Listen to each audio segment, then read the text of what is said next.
Dr. Upinder Dhar, Vice Chancellor, Shri Vaishnav Vidyapit Vishwavidyalaya, Shri Kamal Narayanji Bhuradia, Honorary Secretary, Shri Vaishnav Vidyapit Trust, Dr. Namit Gupta, Chairperson, SANMANTRANA 2023, Dr. Rupa Shinde, Organizing Secretary, SANMANTRANA 2023, Dr. Santosh Dhar, Rector and Dean, FDSR, invited speakers and session chairs, trustees of Shri Vaishnav Vidyapit Trust, delegates, consultants, academicians, professionals, research scholars, and students.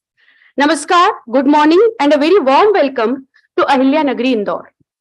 I, Pamela Nima, feel privileged to welcome you all in the 3 days International Congress, SANMANTRANA 2023 at Shri Vaishnav Vidyapit Vishwavidyalaya, Indore. With an objective of encouraging the spirit of research and innovation, Shri Vaishnav Vidyapit Vishwavidyalaya organizes SANMANTRANA every year, which is a multidisciplinary international congress. This year, the theme of the congress is Industry 5.0, a paradigm shift, emerging challenges, which involves the collaboration between computing technologies and unique creative potential of the human being addressing societal issues. The Congress SANMANTRANA is organized in association with St. Cloud State University, Minnesota, USA, which aims to provide an opportunity to the research scholars and academicians from management, engineering, architecture, science, forensic science, agriculture, journalism and mass communication, social sciences, humanities, arts, and law. The disciplines are to share the knowledge on significant issues and to provide a platform entirely focused on research and scholarly activities being conducted by the researchers from different institutes. Vidya dadati vinayam, vinyadyati patratam, patratva dhanam apnoti, dhana dharmatam sukham. Knowledge gives humility. Humility brings merit. Merit brings wealth, so that a person does the work of righteousness and remains contented. Before beginning this intellectual event, I invite dignitaries on the dais for lighting the sacred lamp before Goddess Saraswati, the goddess of knowledge. I also request Professor Shilpa Jain for Saraswati Vandana.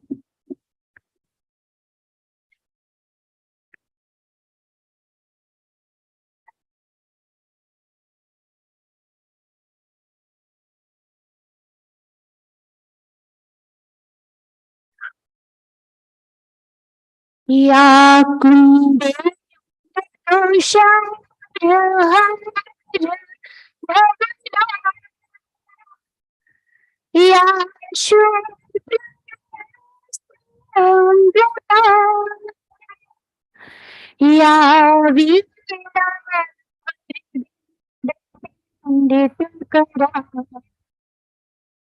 ya Shweta Sana Ya Brahmachyuta Shankara Pravrati Deva Saman Patu Saraswati Bhagavati Nihashesh Zadyapah Shuklam Brahma Vichara Sara Parama Adyam Jagadapini Vinam Pustakadhari Jadyandhakara Haste Spartika Malika Vidarati Padmasana Vande Tam Parameshwarim Bhagavatim Buddhi Pradam Sharadam.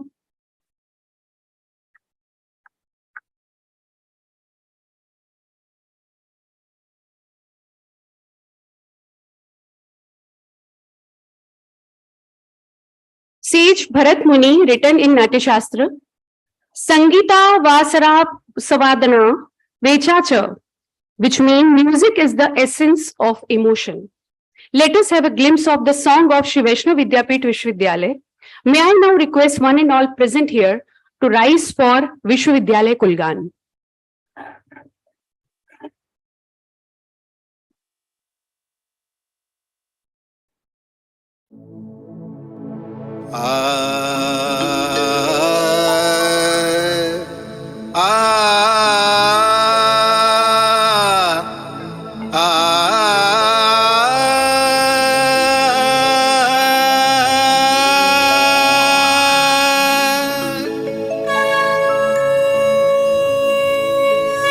ज्ञानवान बनकर करे जन जन का कल्याण, ज्ञानवान बनकर करे जन जन का कल्याण। नव तकनीकी कला प्रबंधन और विज्ञान, वास्तुकला कृषि अभियांत्रिकी से देश का नव निर्माण, हो देश का नव निर्माण।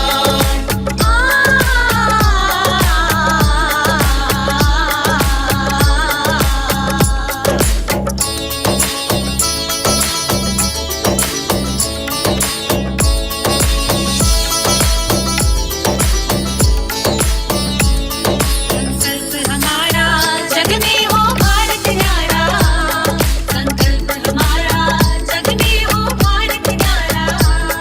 समृद्धि पथ पर बढ़कर फैले ज्ञान का उजियारा, फैले ज्ञान का उजियारा।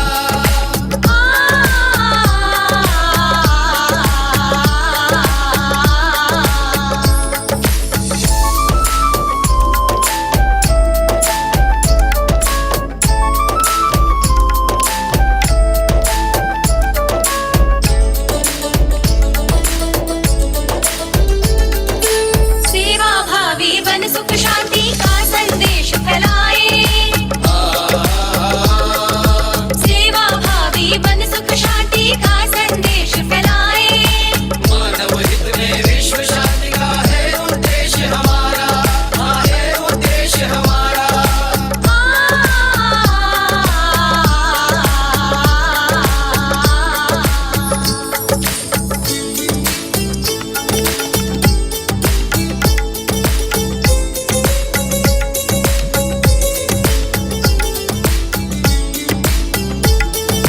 विश्व पटल पर अंकित हो मानव कौशल की नई पहचान,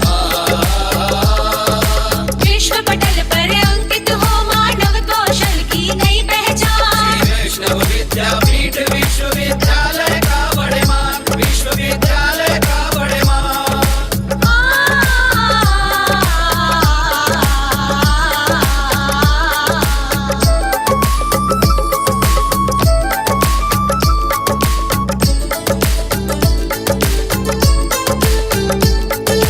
सत्य अहिंसा के पथ पर जीवन हो सबका मंगलमय,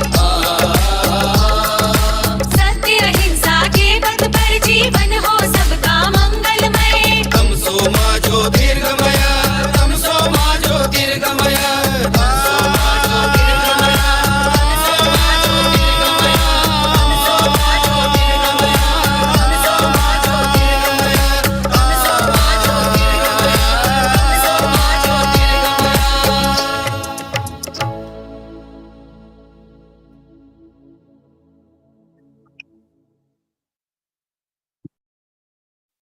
Thank you all.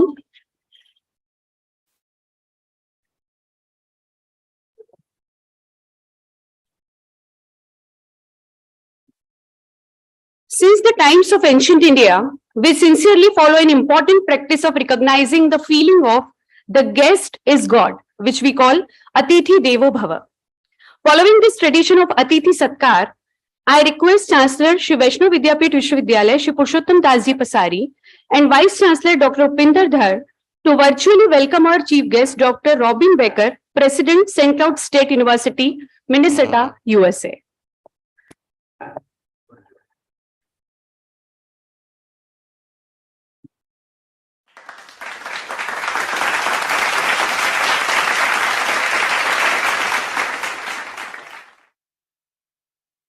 Thank you. Now I request Chancellor Shri Vaishnav Vidyapit Vishwavidyalaya Shri Purushottam Das Ji Pasari to welcome Dr. Ben Baliga, Professor and Graduate Director, St. Cloud State University, USA.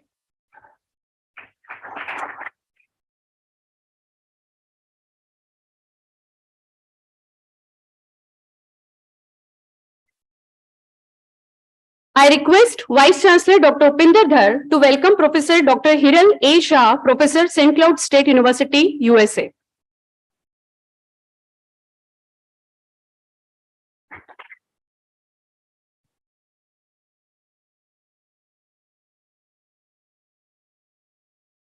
Thank you all. Continuing with this warm welcome of our guest, I cordially invite Dr. Namit Gupta, Chairperson of SANMANTRANA 2023, to enrich us with a deeper understanding of the Congress.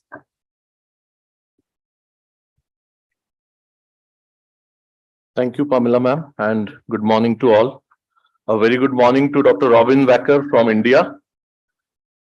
Chief guest on the occasion, Dr. Robin Wacker, President, St. Cloud State University, Minnesota, USA. Guest of honor, Dr. Ben Baliga, Graduate Director, Engineering Management from St. Cloud State University, Minnesota. Special guest, Dr. Hiral Shah, Professor, St. Cloud State University. Other distinguished speakers present today, Honorable Chancellor, Shri Vaishnav Vidyapit Vishwavidyalaya, Shri Purushottam Darji Pathari. Honorable Vice Chancellor, Dr. Upinder Dhar. Honorary Secretary, Shri Vaishnav Vidyapit Trust, Shri Kamal Narayanji Buradia. Guest from the Trust, Head of the Institutes, Head of the Departments of Shri Vaishnav Vidyapit Vishwavidyalaya. Faculty members, participants, delegates, and my dear students. It gives me immense pleasure to introduce about the 7th International Congress, SANMANTRANA 2023. Friends, world is changing and so is the industry, corporate, and all other sectors and spheres of the life. The pandemic of 2019 has taught us all lessons which mankind was forgetting in the race of the world. Last 20 years before pandemic were the years of great technological advancements. Growth, expansion, and excess use of technology started making us believe that human beings can now be completely replaced by machines. But recent pandemic and post-pandemic times have shown us that machine intelligence with human emotions and intelligence together will pave the way forward in the future. With this paradigm shift shall come multiple challenges, and that is the main theme of our today's International Congress. Industry 5.0 and paradigm shift, emerging challenges. And this Congress aims to address those challenges and look for possible solutions of it. An overwhelming response was received by the researchers for the Congress. Researchers from 14 states of the country have contributed for the technical papers for this Congress. In total, 135 abstracts were received, 81 full-length papers were received, and after a thorough peer review process, 41 papers were selected for publication and presentation. Another 20 only for oral presentation. So in total, 71 papers shall be presented in next 3 days by the researchers coming from different part of the country. Today, after the inaugural session, we'll have plenary session 1. The theme of that plenary session is management practices and legal framework for facing challenges. We have 3 very renowned speakers. The session chair will be Dr. Sheetla Prasad Pandey, Head in Psychology, Ewing Christian College, Allahabad. Co-chair will be Dr. T.K. Mandal, Professor, SVV Indore. The 3 speakers for today will be Dr. B. Ramesh from Synergy Business School, Hyderabad, Dr. Nandgopal R., President, AIMS, and Dr. Preeti Mishra, Professor and Head, School of Legal Studies, Babasaheb Ambedkar University, Lucknow.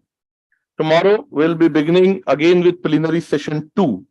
The plenary session 2 will be chaired by Dr. B. Ramesh and will be co-chaired by Dr. Santosh Dhar.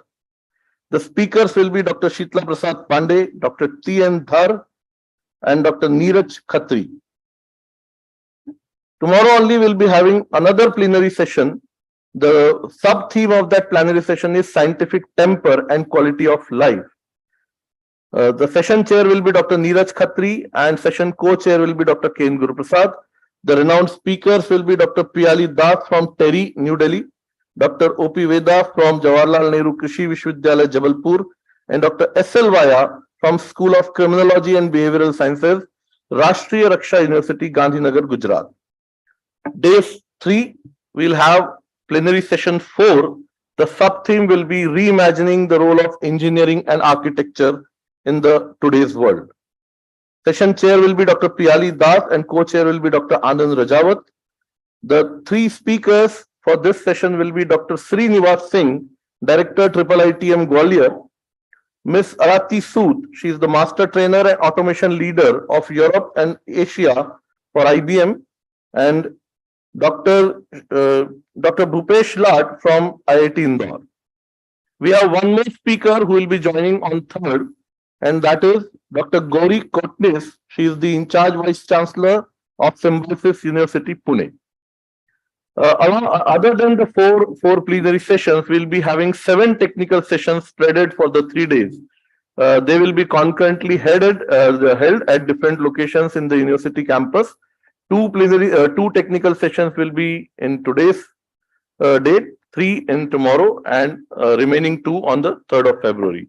So all in all, 7 technical sessions, which will comprise of 71 research presentations and 4 plenary sessions, in which we will have 12 different speakers from different fields.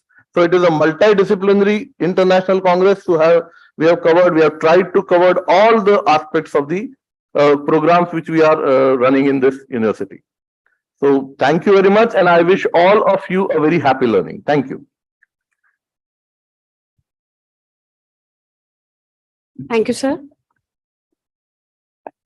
Leadership is lifting a person's vision to high heights, the raising of a person's performance to a higher standard, building of a personality beyond its normal limitations. Peter Drucker's idea perfectly suits our visionary Vice Chancellor, Dr. Upinder Dhar. I request Honorable Vice Chancellor, Shri Vaishnav Vidyapith Vishwavidyalaya, to address the August gathering.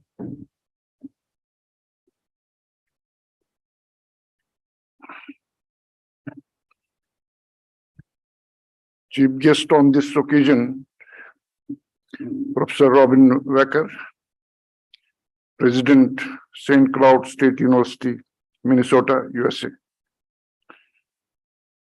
Guest of honor, Dr. Ben Maliga, Graduate Director, St. Cloud State University.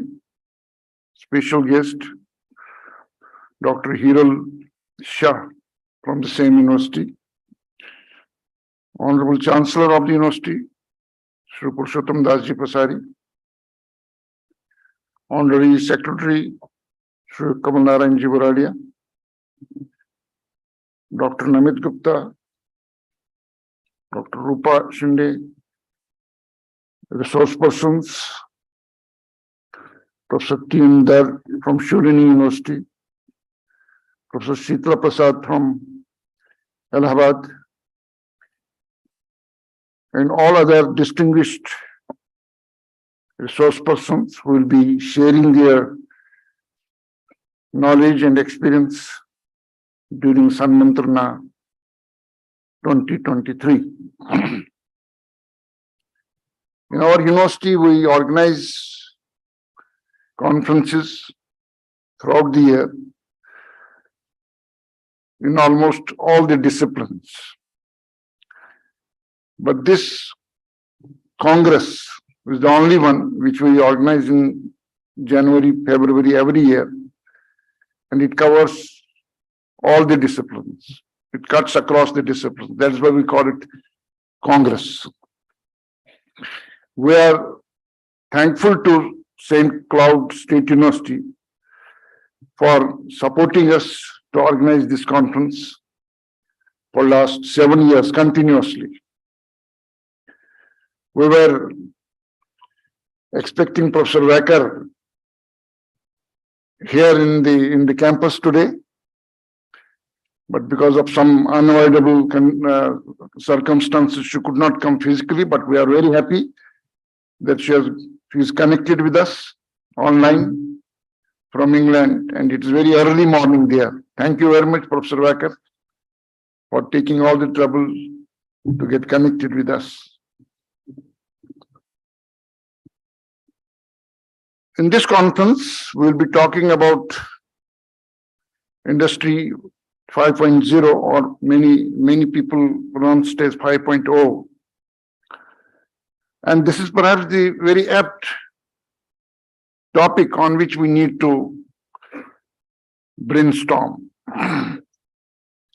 Industry 4.0 or 4.0 is barely beginning to consolidate, and countries of the continent are already discussing the next step to make research and innovation drive the transition to a sustainable, resilient, and human-centered economy. According to the European Commission, Industry 4.0 or 4.0, as currently conceived, is not suitable from the context of climate crisis and planetary emergency, nor does it address deep social tensions.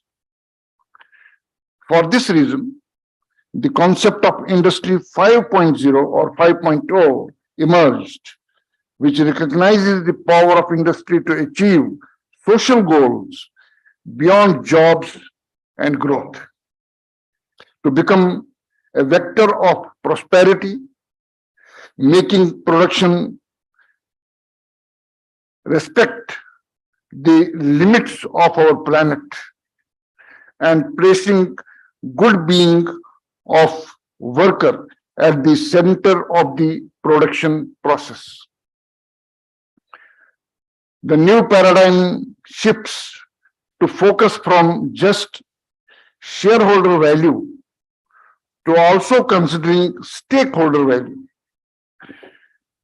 One of the main objectives of Industry 5.0 is to bring human workers back to the factory floor, generating synergies by combining human intelligence and creativity with automation and artificial intelligence technologies of semi or fully autonomous machines. The integration of human knowledge to improve, customize, adjust, and command artificial intelligence algorithms requires a dialogue where humans and machines help each other in various tasks. That is the crux of 5.0, where humans and machines have the opportunity to interact. It is believed that this dialogue will add value to human experience and knowledge, strengthening the human role in Industry 5.0. If we ask the question, why Industry 5.0? One, it leads to reduced cost due to resource efficiency.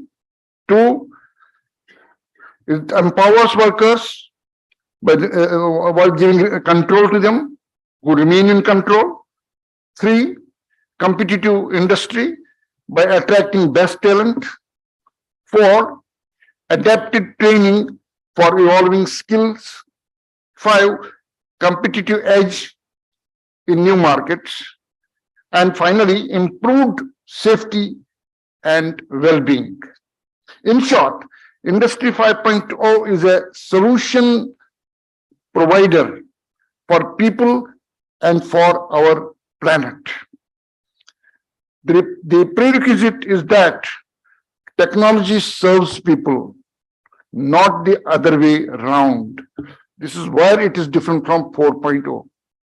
In 5.0, emphasis is on technology serving people, not the other way around. Whereas in 4.0, we talk about emerging technologies. Thus, collaborative robots are being designed to interact with humans. Digital twins are being built to enable complex what-if simulations. AI, that is artificial intelligence-based technologies, as well as virtual and augmented reality tools are being used to guide the worker to perform more specialized tasks. Exoskeletons are used to make certain tasks physically less demanding. Indeed, artificial intelligence, Internet of everything, not only Internet of things, Internet of everything, 6G, blockchain, digital twin, that is DT, big data and analytics, cloud computing, that is CC, and collaborative robots will be the technologies driving Industry 5.0. But at heart, the concept is less technology-based and more values-centered. That's why it's an open and evolving concept, providing a basis for developing a collaborative and co-creative vision of the industry of the future. It is based on the idea that technological transformation can be designed according to the needs of the society and not the other way around. This has several implications in terms of safe and beneficial work environment, respect for human rights, and workers' qualification requirements. This implies that the employer is interested in investing in the skills, abilities, and well-being of employees in order to achieve the objectives. In short, the work environment is more inclusive, the worker is more empowered, and human capital is more valued. The worker is no longer considered a cost. When we talk about Industry 5.0 or 5.0, worker is no longer considered a cost, but an investment by the companies, allowing both worker and company to develop. Therefore, Industry 5.0 complements and extends the characteristic features of Industry 4.0 or 4.0. So there is continuity. It is not that there is total departure. There is continuity, as we have seen, starting from Industry 1.0 to 1.2, 1.3. So that means starting from steam engine, then electrification, and then computerization, and then digitization. But there is no departure. There is continuity. That's why we say that Industry 5 complements and extends the characteristic features of Industry 4.0. While smart machines, IoT, and artificial intelligence can have profound impact on manufacturing processes, technology alone cannot ensure operators have streamlined experiences. That's where human interface is important. At the core of Industry 5.0 advancements is the application of user experience. This is what was absent in 4.0. User experience, that is UX, user experience methodology to human-machine interface, something that has been largely overlooked in Industry 4.0. In Industry 4.0's emphasis on emerging technologies. In Industry 4.0 or 4.0, we have been only emphasizing on emerging technologies. That means one technology leads into another technology. Here, in 5.0, there is human interface, and based on the feedback, based on the human experience or user experience, modifications can be made in the design. Modifications the new technologies can be developed accordingly. In simple terms, user experience describes how humans interact with the technological tools designed to make their work easier. Industry 5.0 or 5.0 will allow the creation of highly efficient and flexible production lines. These production lines will be able to adapt quickly to changes in product demands and will be able to produce goods at a much faster pace than traditional manufacturing methods. With these words, I'm sure that this 3 days Congress is going to be very much beneficial for all of us, and experiences which will be shared by our highly valued and experienced resource persons will be very much valued by all of us, and we will be better off, understanding about paradigm shift that is happening by the end of this Congress. Thank you very much.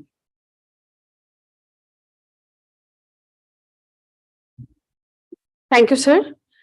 Your address is certainly a great addition to theme of the Congress. Now I would like to invite the man of distinct vision, Honorable Chancellor Shri Vaishnav Vidyapit Vishwavidyalaya, Shri Purushottam Dasji Pasari, to share his views on this special occasion.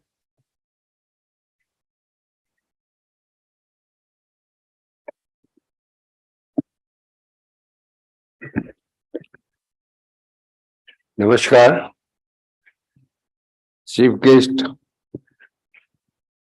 respected Chief guest Dr. Robin Baker, President St. Cloud State University, Minnesota, USA. आदरणीय doctor Ben Valiga, graduate director Saint Cloud State University, आदरणीय doctor Hiral Shah, professor Saint Cloud State University, हमारे कुलपति श्री वैष्णव विद्यापीठ विश्वविद्यालय doctor Upendra धर, Vaishnav Vidyapeeth trust के सचिव Shri Kamal Narayan ji भुरारिया, rector और dean FDSR doctor संतोष धर, अध्यक्ष सन्मंत्रणा 2023, डॉक्टर नमित गुप्ता, आयोजन सचिव डॉक्टर रूपा सिंधे, सभी HOD, सभी अन्य अतिथिगण एवं बाहर से पधारे हुए डेलीगेट्स, मैं आप सभी का सन्मंत्रणा 2023 के उद्घाटन अवसर पर हार्दिक स्वागत करता हूं, अभिनंदन करता हूं। हमारे लिए यह अत्यंत ही हर्ष का विषय है कि हमारे इस विश्वविद्यालय में आज से 3 दिवसीय अंतर्राष्ट्रीय कांग्रेस सन्मंत्रणा 2023 का आयोजन किया जा रहा है। इस अंतर्राष्ट्रीय कांग्रेस का उद्देश्य तकनीकी, आर्किटेक्चर, मैनेजमेंट, साइंस एवं अन्य विषयों में किए जा रहे नवीन प्रयोगों और कार्यों को सबके सामने लाना है। मुझे उम्मीद है इस 3 दिवसीय अंतर्राष्ट्रीय कांग्रेस के द्वारा हम देश भर से आए छात्रों और शिक्षकों को अपनी तकनीकी गुणवत्ता सामने रखते हुए एक अभिनव मंच अवश्य प्रदान कर पाएंगे।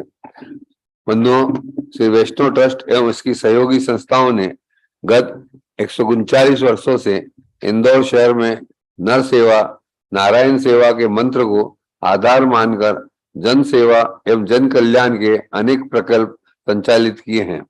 वर्ष 1884 में इंदौर के वस्त्र व्यवसायियों ने स्वयं के व्यवसाय पर शैक्षिक टैक्स लगाकर श्री वैष्णव सहायक कपड़ा मार्केट कमेटी की स्थापना की थी। इसका मूल उद्देश्य असहाय बंधुओं तथा जरूरतमंद नागरिकों को सहयोग करना, पशु पक्षियों को आहार देना और साधु संतों की सेवा करना था। सभी पूर्ववर्ती संस्थापकों की दूरदर्शितापूर्ण नीतियों के क्रियान्वयन के फलस्वरूप संस्था द्वारा 1925 में श्री वैष्णव अन्न क्षेत्र एवं श्री रामकृष्ण बाग और 1934 में श्री वैष्णव आयुर्वेद औषधालय की स्थापना की गई थी। यह औषधालय विगत 89 वर्षों से आज भी संचालित है एवं हम इसमें आयुर्वेदिक के साथ साथ में एलोपैथिक तथा होम्योपैथिक पद्धति से मरीजों का इलाज किया जाता है। शैक्षणिक क्षेत्र में वैष्णव सहायक कपड़ा मार्केट कमेटी द्वारा 1951 में सर्वप्रथम श्री क्लॉथ मार्केट वैष्णव हायर सेकेंडरी स्कूल की स्थापना की गई थी। यह स्थापना करना ही वैष्णव कमेटी का एक टर्निंग पॉइंट सिद्ध हुआ।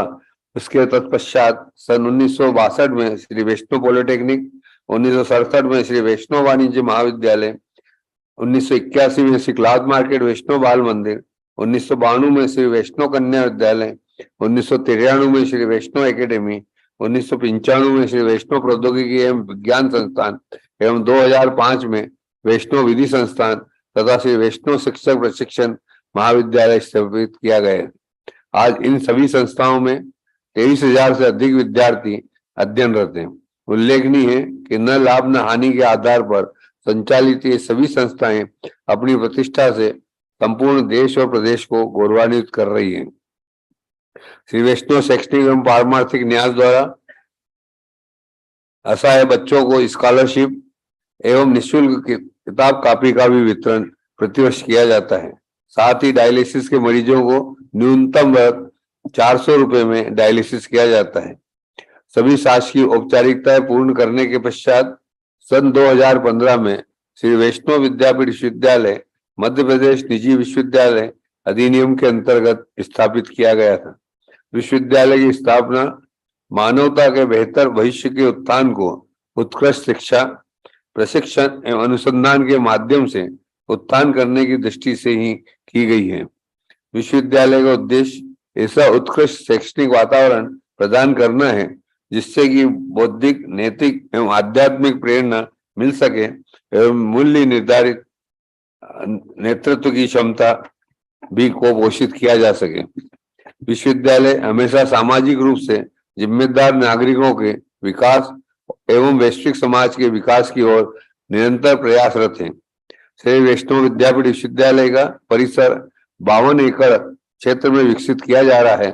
वर्तमान में लगभग 9 लाख स्क्वायर फीट क्षेत्रफल के भवन हमारे यहाँ तैयार है एवं आने वाले 3 वर्षों में लगभग 4 लाख स्क्वायर फीट क्षेत्रफल के भवन और पूर्ण कर लिए जाएंगे।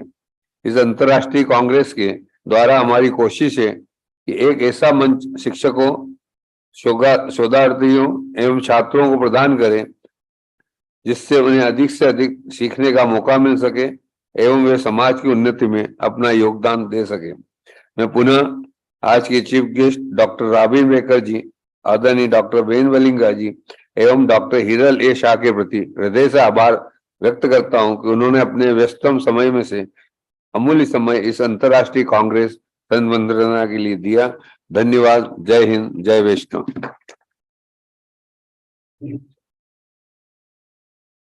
Thank you, sir, for your words of blessings. Now I invite Organizing Secretary of this Congress, Dr. Rupa Shinde, to introduce us with our chief guest, Dr. Robin Becker. Good morning, one and all. I'm profusely elated to take an opportunity to introduce our chief guest, Dr. Robin R. Becker. Dr. Robin Becker is the 24th president of St. Cloud State University. She began her tenure in July 2018. Dr. Becker is an experienced administrator and a tenured professor with a reputation for leadership of strategic initiatives, encouraging innovation and advancing student enrollment, retention, and success. She came to St. Cloud from the University of Northern Colorado, where she had been serving since 1990 in several capacities, including as Provost and Senior Vice President for Academic Affairs and Senior Campaign Advisor in the Office of Development and Alumni Relations. Dr. Becker holds a doctorate in sociology from Iowa State University and a master's and bachelor's degree in gerontology from the University of Northern Colorado. She was selected by the Harvard Graduate School of Education to attend its Management Development Program for leaders in higher education, and she has completed the American Association of State Colleges and Universities Executive Leadership Academy. May I now request Dr. Becker to address the gathering.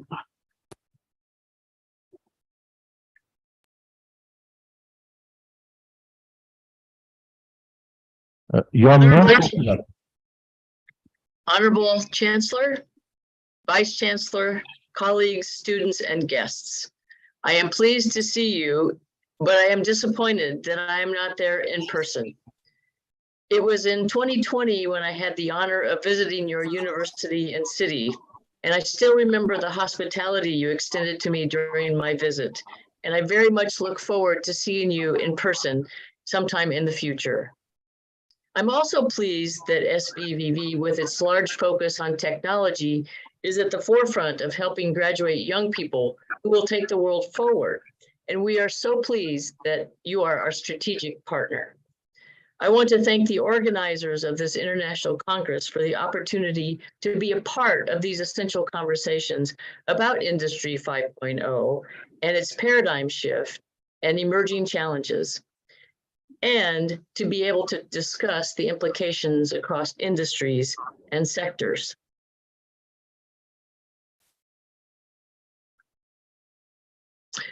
I believe most everyone in attendance is familiar with the concepts of Industry 5.0 and its evolution from Industry 4.0. And I'm very excited about the evolution that now introduces the integration of humans and combines human subjectivity and intelligence with the efficiency, the AI, and the precision of machines and technology. As a social scientist by training, I am very enthusiastic that Industry 5.0 vision leans towards human centricity and the societal needs and seeks to change the relationship between humans and intelligent systems. I think it rightly imagines a world where humans and machines work together in close collaboration to utilize human creativity and intellect, and requires that we consider the human factor when implementing these new technologies. If we truly aspire to create societies marked by harmony and efficient use and care of scarce resources, humans must remain key players as we are the sources of innovation and social and technological transformation. This redefined relationship between humans and technology has been referred to as collaborative intelligence, where humans and artificial intelligence are working jointly together to improve conditions, whether we are improving processes on a factory floor, teaching in classrooms, or providing care services. A real-world example of this evolution from Industry 4.0 to Industry 5.0 can be found in Japan's approach to introduce technological solutions to care for their older adults. The need is critical as Japan has the oldest population on Earth, with 30% of its population aged 65 and over. Industry 4.0 introduced technologies to assist with tasks that could easily and more efficiently be carried out by robots. As you can see in the picture on the left, having a robot assist with transfer of individuals to and from their beds is a significant improvement for workers and older adults in long-term care.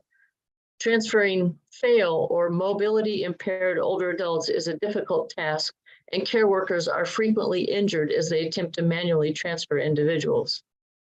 In addition, the picture on the right shows that, in fact, robots can assist in directing social activities and exercise.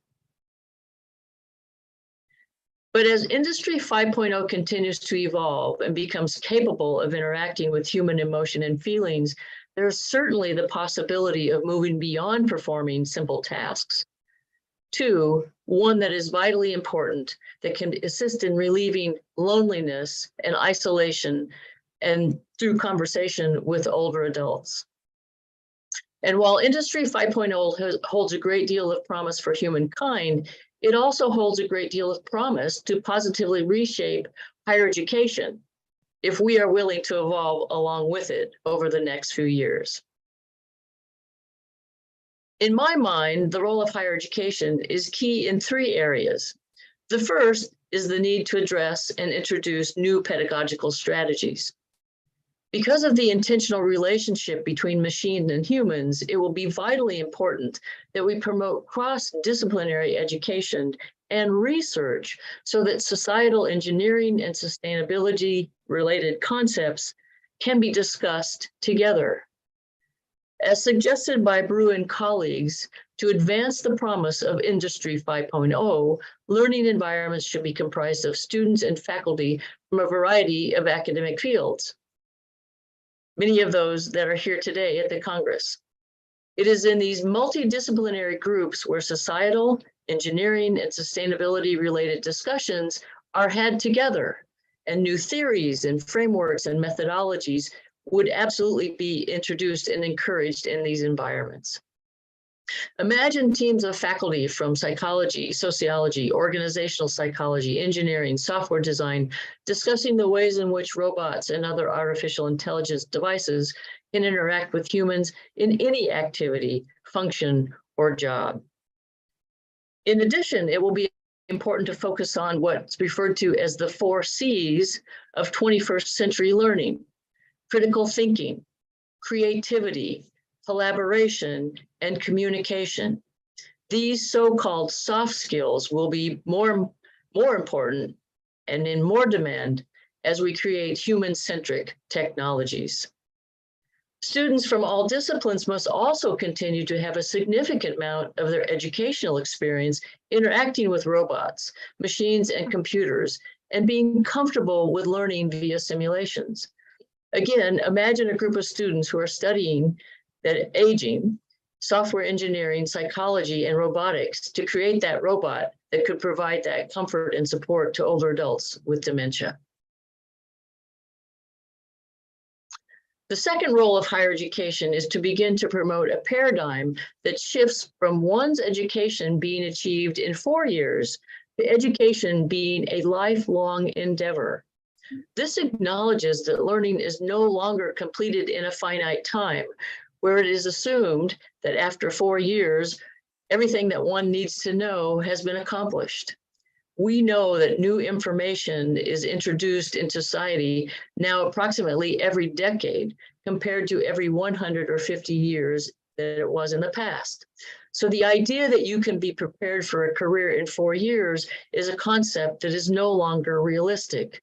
And as careers become more fluid, we need ongoing pathways to train and retrain workers in their current jobs, and to retrain and train workers for careers that don't exist today, like a lead robotics officer. So let's begin to set the expectation that lifelong learning is now an essential part of one's life course.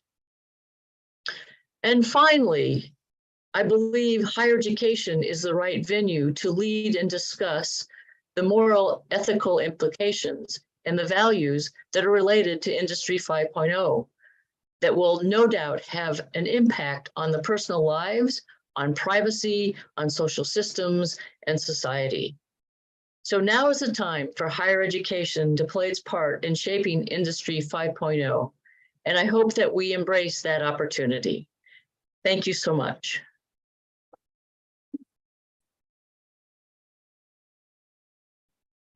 Thank you, ma'am. Thank you so much for setting the perfect platform for the Congress. Now I would like to request Honorable Chancellor Shri Purushottam Dasji Pasari and Vice Chancellor Shri Upendra Dhar to virtually facilitate our Chief Guest Dr. Robin Becker with a token of veneration.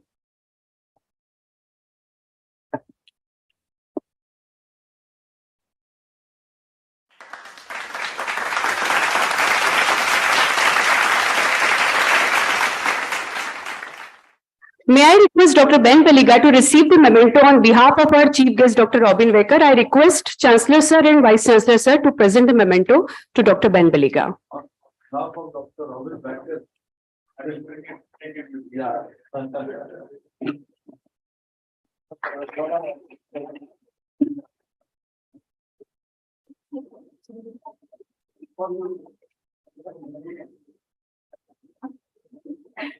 Thank you, sir. Proceeding further, I feel honored to introduce you all with our guest, Dr. Hiran Shah from USA. Dr. Hiran Shah is a professor in the Engineering Management program at St. Cloud State University. She received her MS and PhD degree in Engineering Management from Eastern Michigan University and BS degree in Mechanical Engineering from Maharaja Sayajirao University of Baroda. Dr. Shah received Outstanding Educator Award from the Minnesota State Chancellor and Board of Trustees for Excellence in Teaching in 2020. Dr. Shah is an editor of the Guide to the Engineering Management Body of Knowledge book, and she is a Fellow of American Society of Engineering Management, ASEM, and is a Certified Enterprise Integrator, CEI, Certified Professional in Engineering Management, CPEM, Certified Scrum Master, CSM, and Project Management Professional, and led the certification exam development of the CAEM and CPEM exams offered by American Society for Engineering Management. Her research interests are in the area of online teaching, curriculum and certification exam development, project management, and lean manufacturing. I request Dr. Hiran Shah to share her knowledge about American Society of Engineering Management with all of us.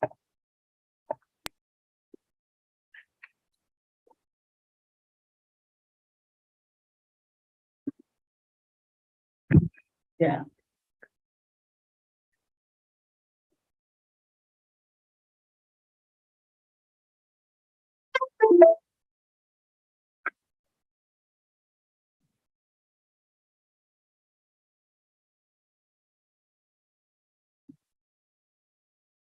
Rather, make it full screen.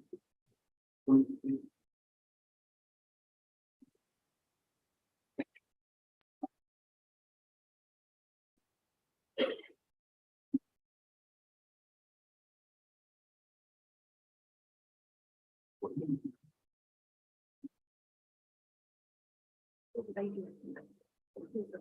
Yeah, okay. All right. Thank you, everyone. Thank you for the warm welcome and a welcome, and it's an honor to be here. Um, I'm thankful to the honorable guest here, Dr. Wacker, Dr. Upinder Dar, Sri Purushottam Das Pasari, and all the guests here. You know, it's my pleasure to be here. I'm part of the American Society for Engineering Management and teaching the engineering management program here. So this is a perfect kind of platform to be here and talking about Industry 5.0, learning about it and seeing how engineering management and Industry 5.0 are kind of interrelated. And I'm going to talk about what is American Society for Engineering Management, what it comprises of, and so forth. So what is engineering management? You know, engineering management is a society. American Society for Engineering Management is a society that speaks about engineering management, right? And it's a global organization, global institute, and we have an international conference every year. It happens in October, and it's a great place for all the technical leaders, you know, to be part of that conference, learn about engineering management, network with similar-minded people who want to exceed and excel in the field of technology and management, right? So the engineering management body of knowledge, right? This is the book that is kind of guiding the society. Just like every society has its own body of knowledge, ASEM has this signature book, which is kind of a leading source as foundational for the discipline. And it's my pleasure to tell you that I'm the editor of this book. And this is the 5th edition, and we are going to work on the 6th edition of this MBOK guide, that is what it's called. So what is the engineering management body of knowledge, right? So it has the domains. The domains are like the areas, right, that it comprises of. What is engineering management about, right? This is all the 11 domains in this book. And all these domains, you know, are kind of related with management topics and technical topics. So it's a kind of integration between technical and management and the business perspective, right? How to be an excellent technical manager, right? And how to be in that competency area, the role, and be competent in the field. So in the engineering management discipline, we talk about project management, we talk about organizational management, we talk about strategic management. So how do we do all this Industry 5.0, you know, accelerate in from 4.0 to 5.0, bring the human interaction and the sustainability principles, right? How to elaborate. So we need those soft skills as well as the the hardcore technical skills to excel in the field. And that's what is engineering management kind of integrates, right? There is supply chain management involved in it. There is marketing and sales management, you know, like talking about it. So management of technology, how do we manage the technology, systems engineering, how do we bring everything together as a whole, right? Legal issues, right? What can be possible in terms of, because there are so many different legal issues that can happen when technologies are there. And how do we, you know, we as engineers or technical leaders, you know, deal with those technical or legal issues. And ethics, as Dr. Wacker mentioned, right? So ethics is very important when we work in any kind of industry, whether it's engineering, you know, or architecture or, you know, accounting or anything, right, that we talk about. So similarly, we need to know and function in an ethical manner. And ethics is part of engineering management, you know. So if you think about following the ethical principles, I think we will never go wrong, right? So those are the domains of the engineering management body of knowledge. And since ASEM and St. Cloud State University, we have university partnership with ASEM, and ASEM certifies engineering management programs all around the globe. And St. Cloud State University's MEM program is one of the only 7 programs that is certified by American Society for Engineering Management. So St. Cloud State University was the first university that partnered with ASEM, and it's part of the collaboration.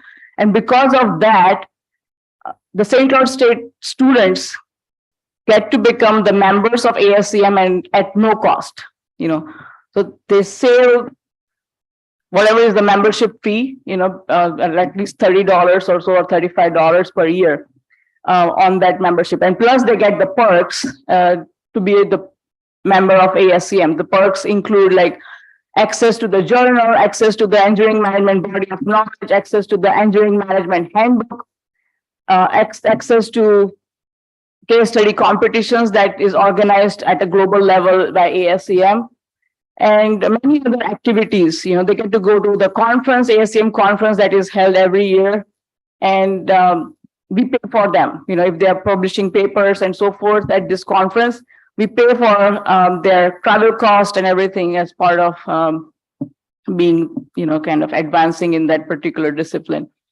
And our students also support, the job fairs that are held by, our society. We at St. Cloud State, we have a chapter, ASEM chapter at our university. And based on this, as part of this chapter, we do several activities. We bring in speakers from industry. We have kind of our own job fairs. We have resume seminars. All these are geared towards helping our students succeed as potential engineering managers, as they excel in their careers. So because of that, we, as part of that, I guess, we have done several industry visits. We are located in Minneapolis, so we have a great advantage of local companies, which for local Fortune 500 companies, which are right there in the Twin Cities. So we have, I think, world-renowned companies, which I think everybody kind of recognize here, like Cummins, 3M, Medtronic. New Flyer is the company that makes buses. Nowadays they're making the electric buses as well. So we have a factory that does it right here in St. Cloud. Medtronic is the world leader in medical device industry, which is right there in Minneapolis as well. So Minneapolis is kind of a hub for medical device companies. So we have Medtronic, Boston Scientific, Abbott. Those are all like the companies that make medical devices right there. And because of these medical device companies, big name Fortune 500 companies, there are suppliers that are also located in Minneapolis. So I think that's a great opportunity that brings in great opportunity to our students to get hands-on knowledge, about all these different upcoming trends in industry when they do such kind of industrial visits. So these are some of the pictures I'm going to share about when we did our visit. So this is one from Cummins that we visited. It's right in Fridley, which is part of Minneapolis. We had our own job fair. I think maybe you may recognize some of the students here, particularly brought this picture. So some of the students, I think, were from Indore and maybe from SAAB, so this university as well. So this is the 3M Innovation Center that we visited as part of this ASEM chapter. And I'm the advisor for the chapter. So, we bring in a lot of opportunities for our students. The 3M Innovation Center is really amazing. If you visit that, you can see what are the different new technologies 3M is working on. 3M is headquartered in Minneapolis, St. Paul. And it is amazing to see this innovation center. So, and it's only available through special kind of invitation. We just cannot visit it. So because we have this chapter, we were able to visit this innovation center. Another picture from another company that we visited, it's a manufacturing company. So these are just few examples of what we do as St. Cloud State University's ASEM, student chapter. Thank you and look forward to the rest of the conference.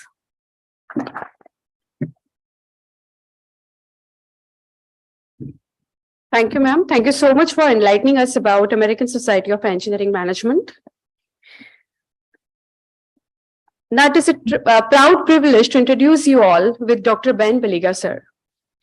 Dr. Ben Baliga, Professor in Department of Mechanical and Manufacturing Engineering and Director of Master of Engineering Management Program at St. Cloud State University, Minnesota, USA. He has completed his PhD in manufacturing in 1999, ME Computer Integrated Manufacturing in 1993, Master of Management Science in 1991, and BE Industrial and Production Stream in 1981. He has more than 37 years of teaching and industrial experience. He has received many awards, supervised many research projects, received number of grants, and provide consultancy services to many organizations.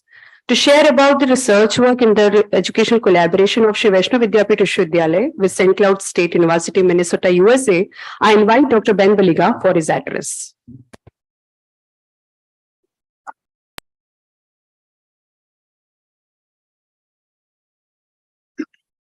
Good morning, everyone. It's so nice to be here.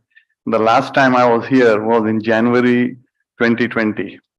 And when on the way going back, I had no idea what the horrors the world would see.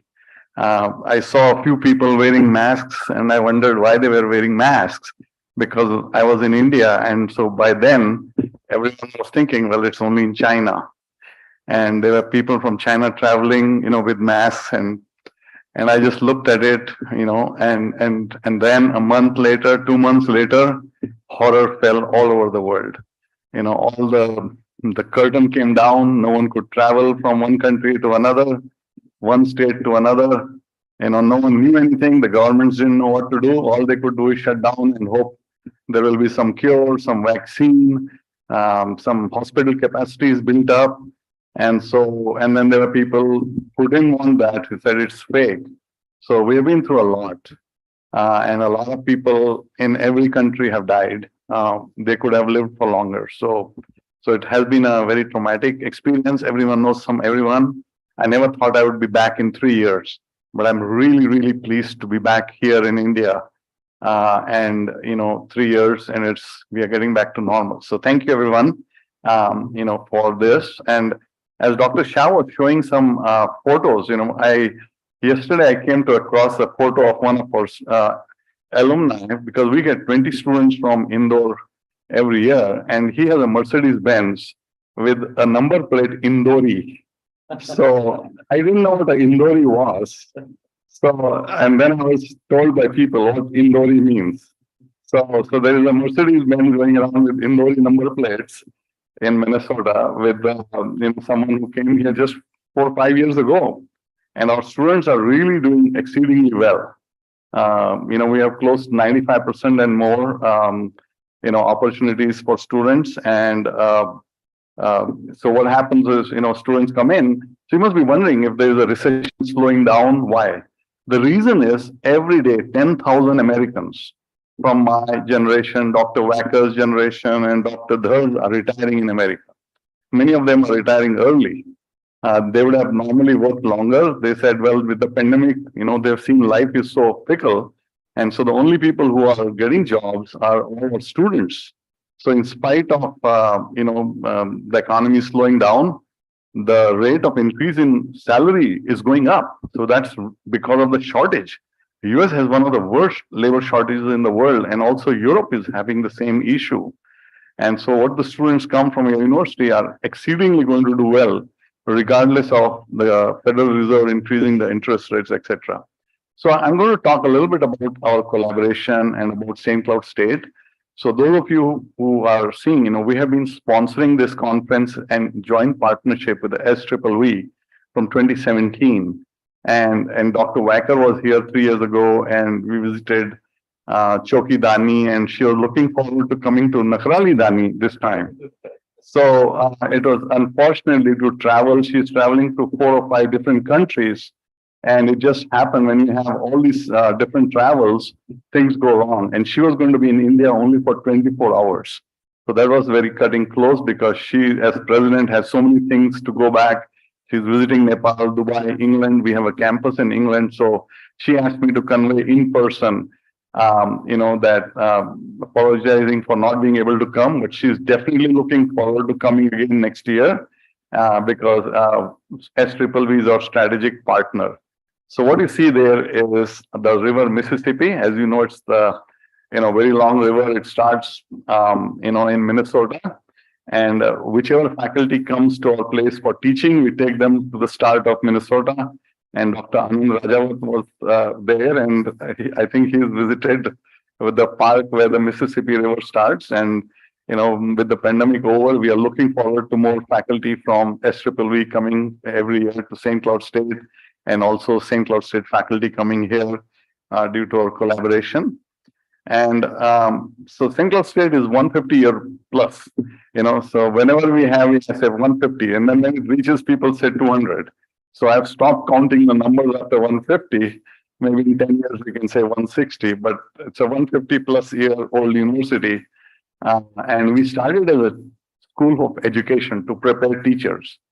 And so that remains, education remains a very fundamental part. And if you notice in Dr. Wacker's, speech, she was continuously trying to link Industry 5 with all these education leaders, the professors over here. How do we help our students in developing them to be ready for Industry 5, which is to serve, humanity rather than the other way around, as Dr. Dhar mentioned. So, a lot of times when you look at the map, all the countries look the same. So I just put some two distances over there. Indore to Cairo is the same distance from, northwest to northeast of US. And likewise from California, to the northeast. The US is very large. Even in fact, the neighboring state is Wisconsin. My brother lives there. It is, 800 kilometers. So the United States is a very vast country, and we are based right in Minnesota, in the center, near the Great Lakes. And a lot of Indian shipping, mining people are there. They own a lot of mines in Minnesota, and they take their big ships, go through the lakes. The lakes are connected with each other, and then they ship all the way to India with the iron ore and other things that India, operates over there. So, US is 323, so we are like a small kid on the block compared to India. Now, India is largest, world population, 1.4 billion or 140 crores. St. Cloud itself is 100,000 or 1 lakh people over there. And we get students from all over the world. We have students from 95 countries. That's a great experience. I had a student we had from, Jaipur, and he did under 3.5 and 1.5. And I asked him, what was your take? And he said, my take was I had an American white, native born person as my roommate. And he said, I learned so much about America just from my roommate. And the fact that when students come there and, SAANMANTRANA has a collaboration with St. Cloud State, your parents, you can send your child for just 1 semester if you want, any semester, 4th semester, 8th semester, and they can come back and transfer the credits and experience that without having to do a whole degree. Live on campus, integrate with Americans. And there are students from 95 countries every year, 95 to 105 varies. So it's a very diverse experience people, get. The other thing is, the income level is quite high in the United States. And, immigrants do exceedingly well because they are risk takers. And particularly coming from India, they come through higher education route, whereas South America, Central America, people may be coming to work in the farms. They may not have had education. So the Indians that come there and also other Asians, do exceedingly well in their income. So I put a graph just to show, a lot of people think there's racism or this other things, these are mental pencils which are there. At the top, what you see there, is the Asian people. And within the Asian people, from the website that I got, IRS and Census Bureau, if you look at the median household income, people from India is 128, 6,000, 100,000 from Filipino and things like that. So the reason Filipinos are a bit less is now they also have family immigration, whereas Indians have been going not too long, only in the recent 20 years. So they haven't been sponsoring as yet, but these are all people going through the higher education route into the US. So they're getting 126,000, which is median, which means 50% earn more than that as well. So that's a fair representation. So Indians do, exceedingly well. St. Cloud State is a comprehensive university, which means we have everything, but we don't offer PhD. By law, we are not allowed to offer PhD. Our job is to prepare students to work in industry. So we all the time change our disciplines, our courses. Unlike India, where the UGC has to approve engineering management or any discipline, here industry says, I want something in regulatory affairs. Okay, start a degree. So we have that flexibility of being able to do that. And we have liberal arts, business, public affairs. Now, every student has to do liberal arts. So I worked as a faculty in Australia also for many years, and then in the US. So when I came to the US, I said, hey, liberal arts kya hoti hai engineering mein, is it waste of time or what? But then I realized, jitni bhi discoveries hoti hain, is because of the liberal arts. It makes people think outside the box. As engineers, scientists, we don't appreciate much about this. That is what gives the edge. If you look at the vaccine, where is it the first vaccine? mRNA. Where did it happen?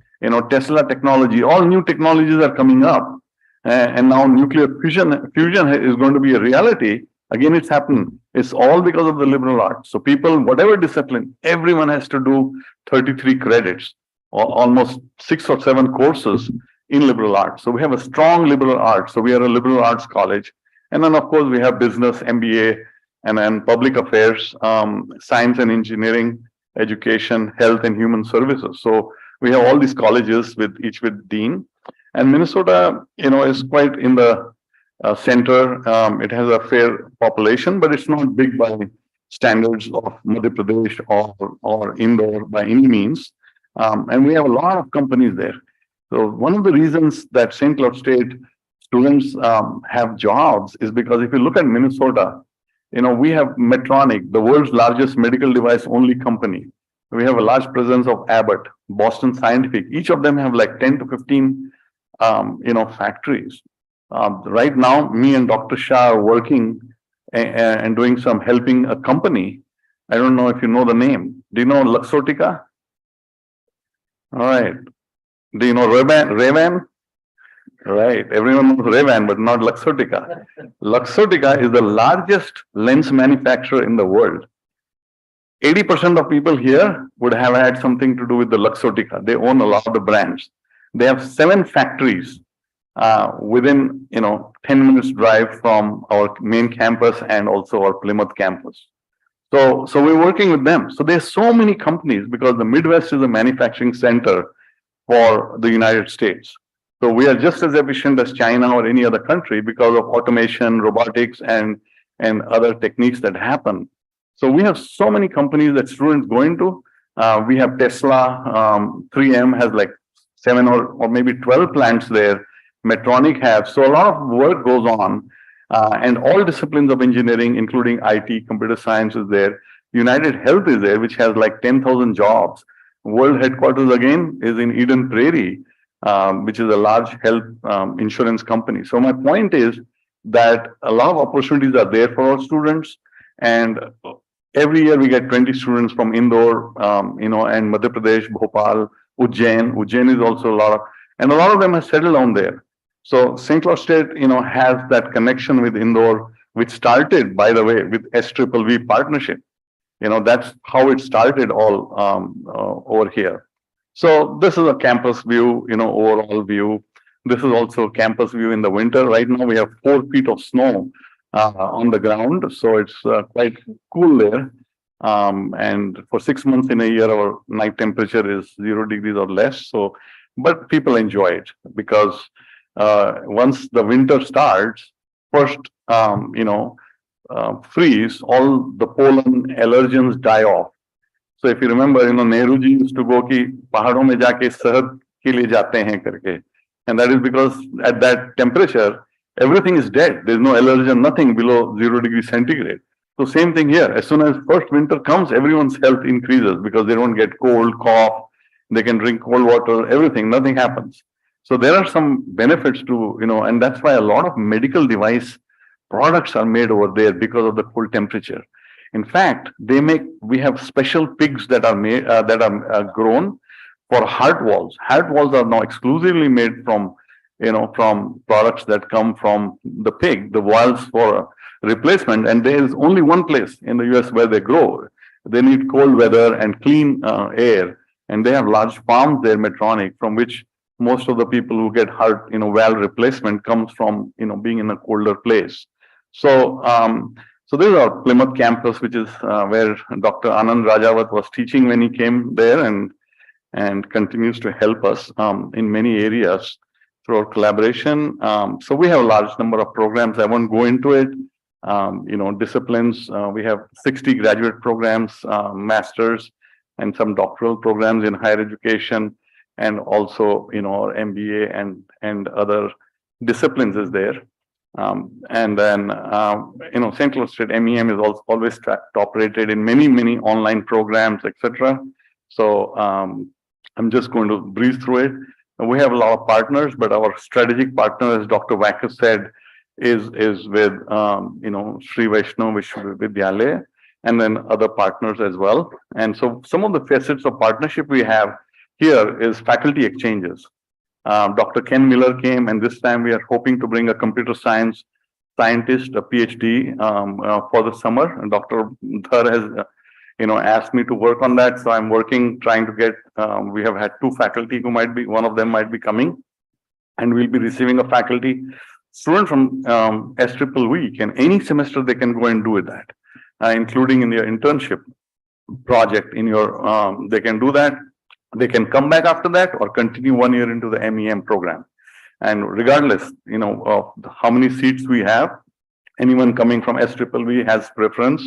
And so we have that joint conference, so we sponsor this, and we will continue to sponsor in the future also. So it's a great opportunity for us to listen and hopefully we'll have more faculty. Dr. Hiral Shah, is the longest serving member along with me in engineering management, but this is the first year she came. And yesterday she was saying, Indore, it's so nice. I wish I had come here before. So there's something about Indore that everyone likes to come again and again. And so hoping we'll continue this partnership with SANMANTRANA. And so I think since 2017, we have had this partnership, and we hope to continue. And so thank you very much for giving your time today.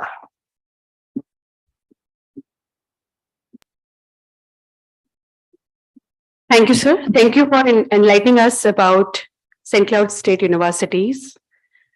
The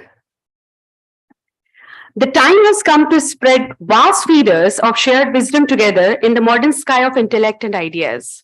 No conference can be completed without the contribution of several scholars who have burned the midnight lamp to learn, relearn, research, re-research to arrive at a point of meaningful culmination. Justifying the efforts of all, I request all the dignitaries on the dais to unveil the first issue of the Congress Souvenir, Prastavna 2023.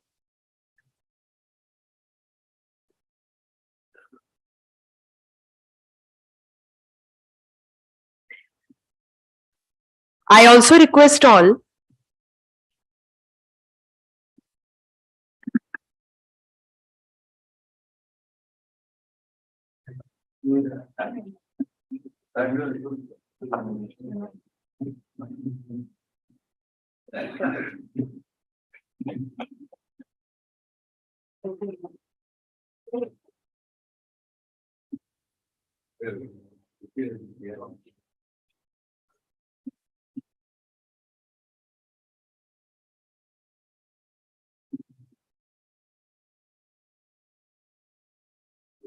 Now I also request all to unveil the book of the Congress SANMANTRANA 2023.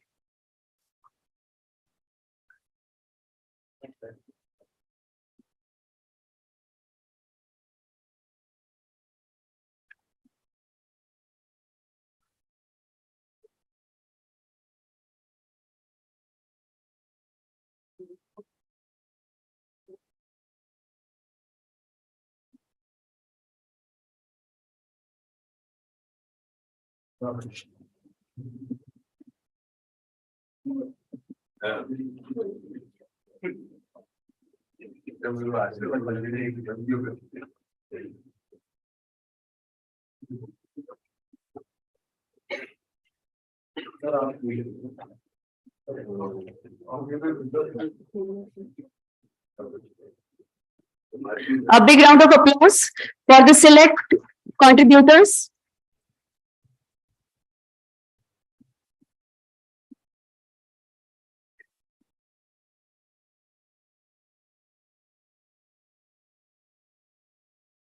Thank you.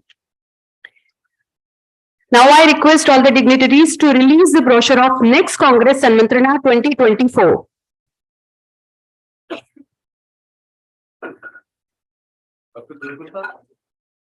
I request Dr. K. N. Guru Prasad to join the dignitaries.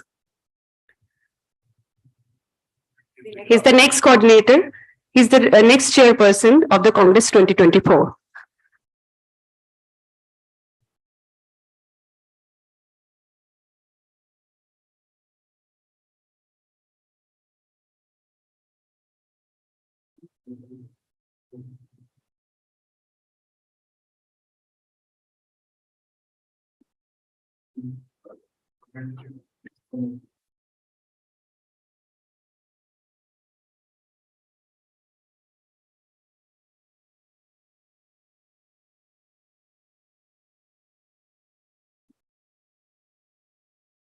Thank you all.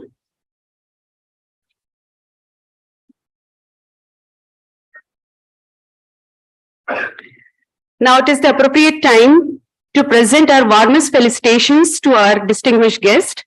I would like Honorary Secretary, Shri Vaishnav Vidyapeeth Trust, Shri Kamal Narayanji Buradia, to join Chancellor Shri Purushottam Dasji Pasari and Vice Chancellor Dr. Upinder Dhar to present a memento to Dr. Ben Baliga.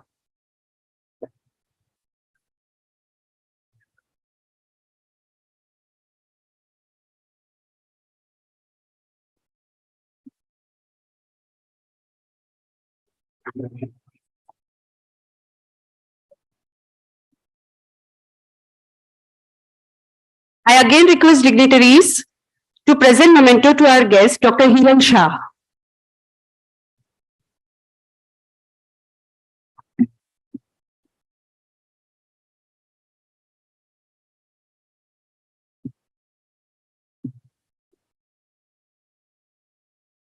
Thank you all. Now I request Honorary Secretary, Shri Vaishnav Vidyapeeth Trust, Shri Kamal Narayanji Buradia, to propose words of thanks.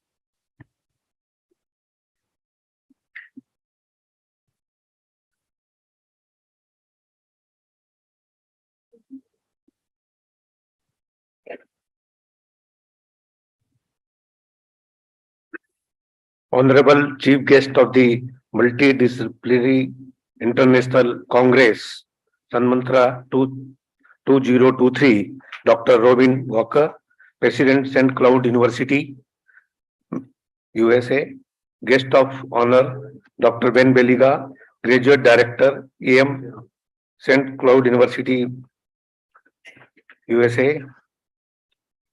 Dr. Hiral Shah, Professor Dr. Hiral Shah, Honorable Chancellor of Vaishnav Vidyapeeth Vidyalaya, Shri Purushottam Dasji Pasari, Vice Chancellor Dr. Upinder Dhar, Congress Chairperson Dr. Namit Gupta, all the distinguished speaker of the conference, session chair of the different session, all the participants, director of the various department of the university, faculty members, and my dear students. We are very much honored to today that Dr. Robin Walker, President of St. Cloud University, Minnesota, USA, and Dr. Ben Baliga, Graduate Director, EM, St. Cloud University, is with us. I am expressing feeling of everyone to tell them how deeply grateful we are. Thank you very much, Madam, and all. I feel honored.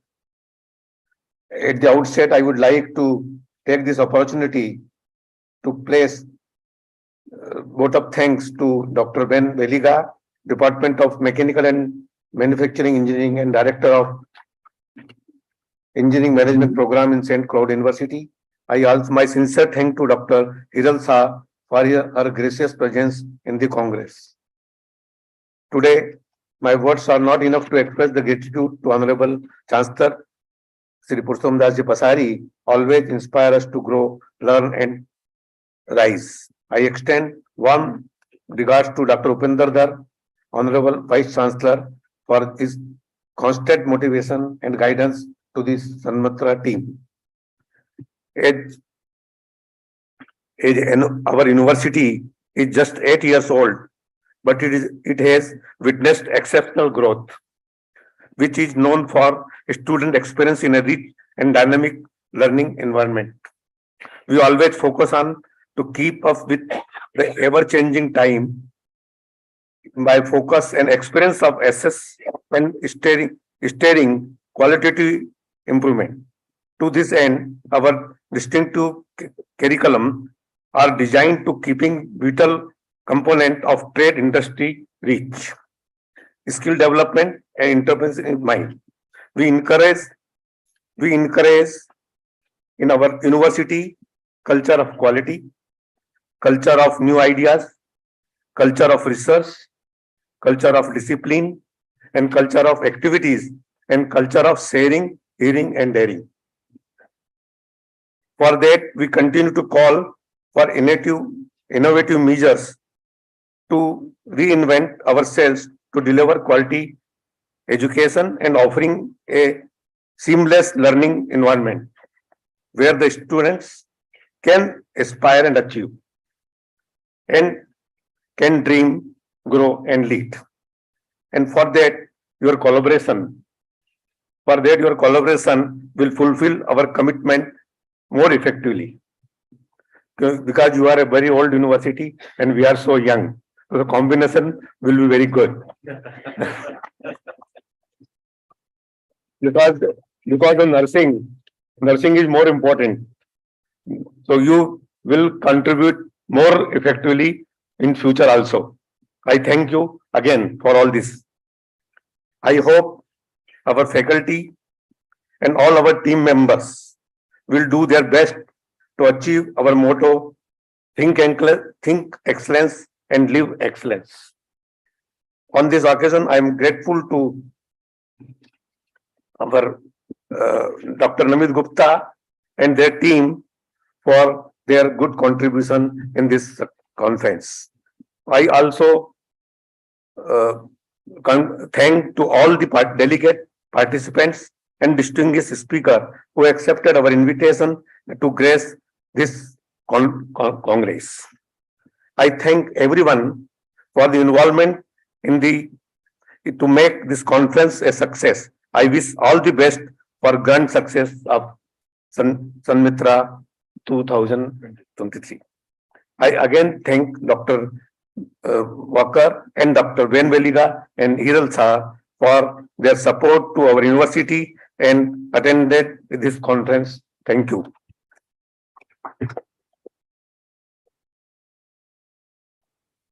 I also आज चूंकि sir थोड़ा हिंदी तो जानते ही हैं तो we are waiting, तो वेलिगा जी मिलते हैं मिन्नतों से ऐसे मेहमा कभी कभी मिलते हैं मेहनतों से मेहमा ऐसे कभी कभी हो जाती है किस्मतें यूं मेहरमा कभी कभी हो जाते मिलती है किसी से प्रेरणा यूं कभी कभी हो जाती है किस्मतें यूं मेहरमा आप बोले साथ साथ कभी कभी मैं पुनः आप सभी को धन्यवाद देता हूं विशेषकर जो आज हमारे पार्टिसिपेंट्स आए हैं उनको और जो जिनने अच्छे रिसर्च पेपर लिखे हैं उनको और साथ ही जो हमारे आज जो श्रोतागण हैं जिनके कारण ये कॉन्फ्रेंस सक्सेस होती है मैं उनको भी बहुत बहुत धन्यवाद देता हूं और सबसे ज्यादा जो 3 दिनी ये कॉन्फ्रेंस है उसकी सफलता हेतु मैं प्रभु से प्रार्थना करता हूँ और ये निश्चय ही हमारा जो हमारे जो वैष्णव भगवान जो हैं और जो हमारे जिनके कारण हम SVVV हैं, all the three V, victory, vision and Vaishnav, तो we are all three and will support everywhere. And आपकी जो कॉन्फ्रेंस है बहुत ज्यादा सक्सेसफुल हो। बहुत बहुत धन्यवाद। जय हिंद, जय वैष्णव।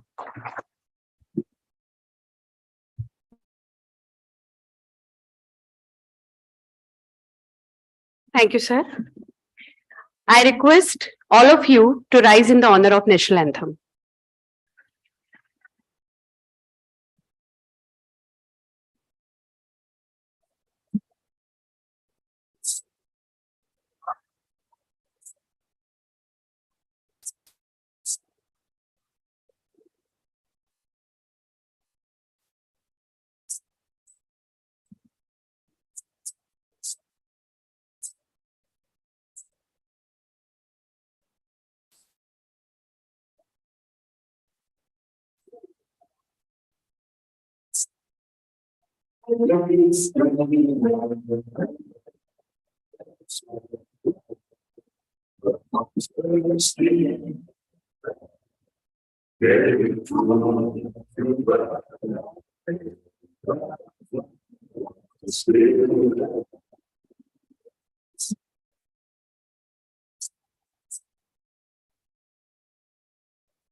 Bharat Mata Ki. With this, we come to the end of the inaugural session. The first plenary session will start in this auditorium after 5 minutes of comfort break. Now, I would like to request all the dignitaries to proceed for Sandarshan's inaugural. Thank you, ma'am. Thank you, ma'am.